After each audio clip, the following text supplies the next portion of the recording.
Jackson Adjovi, à nouveau bonjour. Bonjour Sergent. Allez, nous on se tutoie, hein. Je sais qu'ailleurs on te vous voit, mais on se tutoie. C'est plus agréable d'ailleurs. Tu es écrivain, tu es titulaire d'un Master Business Administration, j'y arrive, un MBA, et donc tu travailles et tu habites en France depuis 2017 en tant qu'analyste financier. Que fait un analyste financier? Alors, un analyste financier, c'est cette personne-là qui étudie les forces et les faiblesses d'une entreprise afin d'aider les dirigeants de cette entreprise à prendre des décisions stratégiques pour la bonne continuité des activités de cette entreprise-là. Et donc, c'est ce que tu exerces en tant que béninois vivant en France. Tu es aussi écrivain, auteur, compositeur. Tu as 2 recueils. On en parle dans une deuxième partie. Tu es surtout cofondateur et vice-président de l'association WA Bénin. Et tu as fondé et initié le forum Diaspora Connect, dont la première édition s'est tenue les 8 et 9 août dernier, donc à Cotonou, sur le thème général « Le Bénin qui nous a toujours rassemblés ». C'est bien ça. Tout d'entrée, quelles sont les motivations, ou plutôt d'où est née l'idée d'organiser ce forum?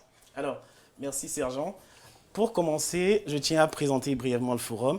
Alors, le forum Diaspora Connect est un événement qui s'est tenu sur 2 jours et dont le but est de connecter les Béninois de la population locale et les membres de la diaspora sur le Bénin à travers des panels liés à des thématiques culturelles, foncières, investissements et des témoignages de retour d'expérience, de la mise en lumière des initiatives des gens de la diaspora au Bénin et dans le reste du monde, des partages d'expériences, des entreprises qui viendront parler du cocktail et une deuxième journée destinée à la visite touristique d'une ville dont on vend les mairies. Donc là, vous étiez où? Là, on était à Gogo Timpon. À Gogo Timpon qui est d'ailleurs... Alors... Non, attendez. Non. On va pas changer le l'axe de son interview parce que c'est assez sérieux. On va peut-être rigoler un peu plus tard. Donc, vous étiez à Gogo Timpon. Voilà, on était à Gogo Timpon. On a découvert Gogo Timpon. On a découvert une spécialité culinaire de Gogo Timpon, etc. On a fait des activités. Et là, tu me demandais tout à l'heure l'origine du... Comment est née l'idée? Quelles sont les motivations? Exactement. Alors, le forum Diaspora Connect est né de plusieurs réflexions. Premièrement, le capital confiance ou sympathie qui s'est dégradé entre les locaux eux-mêmes, mais également entre les locaux et les gens de la diaspora. Les repartent. Exactement. Ou les gens de la diaspora. C'est ça, notamment sur les sujets relatifs à l'acquisition de biens immobiliers, de biens fonciers ou des démarches au pays où les gens ont eu des mauvaises expériences et se disent, voilà, le Béninois est mauvais, l'Africain est mauvais, je ne vais plus rentrer. Ça, c'est le premier point. Le deuxième point est lié au fait que, voilà, que ce soit les gens qui sont au pays, comme nous qui sommes à l'extérieur, on ressent toujours ce besoin de se reconnecter à notre culture, de se retrouver. Donc, sur cet aspect-là, précisément, puisque ça a été l'une des premières thématiques abordées, la réappropriation de la culture. Tout à fait. C'est une chose qui vous manque quand on est à Paris, quand on est à New York. Clairement, dis-nous. Clairement, tu sais, moi déjà quand je pars, chaque fois que je pars, bon ça c'était plus avant, quand je partais et que je revenais, j'ai l'impression de me sentir étranger dans mon propre pays, d'avoir perdu certains codes. Oui. Ce qui fait que voilà, quand je rentre, en fait, il m'arrive de refaire le tour des musées, de voyager, de me réapproprier les traits de mon pays, de rediscuter avec les gens, d'aller vers les gens. Et ce n'est pas un sentiment de personne qui a voyagé, c'est également un sentiment de personne qui vit au pays parce que cela se remarque aussi dans les discussions qu'on a autour d'un plat, d'un café, même quand on se retrouve avec Jérôme ou même toi, on a parti ailleurs. Donc, c'est ça le deuxième point. Le troisième point, c'est voilà, aujourd'hui, l'État a mis en place plusieurs structures pour accompagner les populations dans leurs diverses démarches. Précédemment, lors du forum, je parlais par exemple de l'ADAC, qui est du domaine de la culture, l'ADPME, qui est lié au PME, la pièce relative aux investissements. Alors justement, par rapport à cette structure qui existe là, et vous de la diaspora, au cours du forum, qu'est-ce qui a été dit qui va être fait ou qui sera fait avec ces structures-là, avec vous de la diaspora? Oui, alors, déjà pour continuer et pour aborder justement ta question, à l'issue de toutes ces questions, de toutes ces interrogations, on s'est dit, tiens, c'est important de créer un cadre qui rassemble les gens du domaine privé et du domaine public, en fait, où on essaie de faire des panels pour répondre à ces questions. Et justement, au nombre de ces panels, sur le panel de la culture, le panel de la culture porte d'ailleurs sur le thème comment la diaspora peut se réapproprier sa culture, s'ancrer et contribuer au développement du secteur culturel, avec des intervenants comme M. William Kojo, directeur de la DAC, Lily Rouira, directrice exécutive de Laboratorio, Gracia Arwamenou et Mme Danielle Plia, qu'on connaît, qui ont eu à intervenir sur ces sujets, partager leur expérience, dire ce qu'ils pensaient. Un panel business.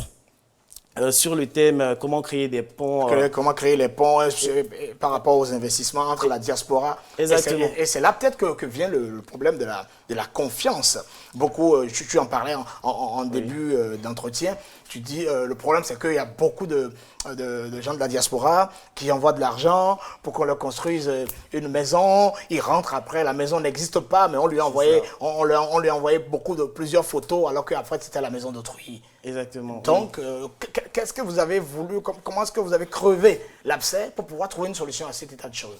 Alors, l'abcès qui a été crevé, et heureusement d'ailleurs, c'est que nous avons eu des experts et des structures qui ont été présentes, qui nous ont orientés, bien qui nous ont informés sur comment faire, vers qui s'orienter.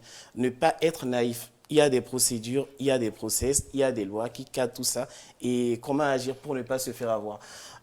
Concernant le panel lié à l'investissement, à l'immobilier, des directeurs d'entreprise dans le domaine de l'assurance, un représentant de la Caisse des dépôts et de consignation, un directeur d'entreprise, Malik Amadou, dans le domaine de l'investissement, a eu à intervenir. On prend le cas du foncier. Foncier, comme tous les autres panels, je l'ai trouvé très intéressant parce que les sujets fonciers sont des sujets qui sont au cœur des échanges en fait au sein de nous autres qui sommes de la diaspora, mais aussi des gens qui sont locaux aussi. Bon, moi j'ai eu une expérience négative dans ce domaine par exemple, et le fait d'avoir 2 avocats spécialistes dans ce domaine-là, un dans le domaine du foncier et un dans le domaine du droit de l'urbanisme, un architecte et également un modérateur juriste, en fait, cela a permis aux personnes présentes, également à moi, de comprendre les nouveaux dispositifs qui existent en la matière. Exactement. Et de ne plus me faire avoir comme je me suis fait avoir. Il y a la question de... Continuons dans ce sens par rapport à la question de confiance. Les ponts. Mais pour établir les ponts, c'est que les gens de la diaspora, vous partez, vous revenez ou pas. Mais souvent, beaucoup déplorent une espèce de condescendance, de mépris, d'entre-soi, entre personnes de la diaspora, à tel point que parfois les gens qui sont restés là se disent mais ils pensent que nous on ne connaît rien. C'est un vrai problème. Je pense que c'est un complexe. C'est un complexe. Non, c'est une réalité. C'est une réalité, oui. Vécue, enfin, on ne va pas la généraliser. C'est-à-dire que toutes les personnes, on va dire, issues une échappée de 100, on va dire 1% au moins, ça existe. Oui, ça existe, ça existe. Bon, je ne l'ai pas vécu personnellement, mais j'en entends parler. Mais je pense qu'il faudrait prendre du recul par rapport à ça. En tant que personne de la diaspora, j'ai toujours à apprendre des gens qui sont au pays. Et les gens qui sont au pays ont également à apprendre des gens qui sont de la diaspora et qui viennent en fait. Ceux qui viennent au pays, ce n'est pas dans le but de se ériger, de se mettre en position de supériorité, non. Mais c'est de voir dans quelle mesure on peut travailler ensemble, construire ensemble en fait. Et partir à l'extérieur, bon, déjà, il faut se le dire, hein, la vie à l'extérieur, c'est pas toujours facile. C'est pas facile. Si c'était facile, je pense pas qu'on reviendrait. Mais de toute façon, partir, c'est aller apprendre. C'est ça, aller apprendre. Et puis même moi, à chaque fois que je rentre, je me sens toujours dans une sorte de paradis parce que je suis chez moi. Et donc, en fait, il faudrait qu'on se mette en tête que, voilà, nous sommes tous égaux, il n'y a pas de personne supérieure. On a à gagner de vous, enfin, on a à gagner... les uns des autres. C'est ça, des uns des autres, en fait. Donc, c'est ça. Donc, c'est également quelque chose de mental. Et c'est ce code aussi, cet état de pensée que nous avons décidé de casser en se disant, voilà, on se retrouve ensemble, on discute, on crée des occasions de partenariat. Une personne qui habite au pays, peut avoir une opportunité, quelque chose à mettre ensemble avec une autre personne qui vient de l'extérieur sur le plan social, économique et touristique. Et nous, on a souhaité que, voilà, à l'issue de ce forum, que ce ne soit pas juste un moment d'échange où on mange et puis on se sépare en fait, mais qu'à l'issue de ce forum et qu'au-delà de ça, qu'il y ait non seulement des micro-actions, mais également de grandes actions qui vont se faire. Au cours des cocktails, même lors du débrief avec l'équipe, moi j'ai appris que voilà, il y a 2 ou 3 personnes qui se sont déjà mises ensemble, vont se revoir, discuter. Il y a un bon résultat. Exactement, il y a vraiment un bon résultat. Et c'est ça le but. C'est ça le but en fait. Je sais que vous n'avez pas encore pris totalement la collecte de toutes les recommandations, mais quelle reste la principale recommandation peut-être ou la conclusion principale à laquelle vous êtes arrivé à la fin du forum? Alors, la conclusion à laquelle nous sommes, il y a plusieurs points naturellement, c'est que les gens sont demandeurs. Les gens sont demandeurs parce que l'engouement, il y a eu un gros engouement au cours de l'événement. Nous avons d'ailleurs été positivement surpris. Les gens ont également voulu que cet événement, non seulement se pérennise, mais se fasse sur une durée plus élevée. D'autres nous ont parlé de 3 jours, voire d'une semaine. D'une semaine Oh, en fait. Alors, on ne pourra pas tout dire parce Il y a un réel besoin. Un réel besoin de reconnexion. C'est ça. Voilà. Et toujours en parlant du forum, en fait, moi, je tiens à ajouter que voilà, ce forum ne saurait se faire sans des membres de l'équipe, sans des personnes que tu me permets de citer. Très rapidement. Voilà, très rapidement. Alors, j'aimerais bien citer Ghislaine Rodonou, Christelle Nilirwe, Gentili Sadjovi, Axel Yobo, Aaron Akinocho, Jean-Paul Lawson, Amadou Malik, David Nyaham, Christoyan Khaled et Odilon Assou. Merci à toi. Donc, merci à toutes les personnes de ton équipe qui ont travaillé avec toi et avec donc l'association Wa Bénin. Donc la prochaine édition, c'est pour... ce sera annoncé très bientôt. Ce sera annoncé. Donc, merci à l'écoute. Merci. Est-ce qu'on peut l'applaudir, s'il vous plaît? Oui, et dans cette optique, nous aimerons bien qu'il nous redise encore Gogo Tepon avec son accent, s'il vous plaît. Non, il n'a pas... Il est parti du Bénin il n'y a pas longtemps. Gogo Tepon. Gogo Tepon. Et voilà, donc, vous êtes Gogo Tepon.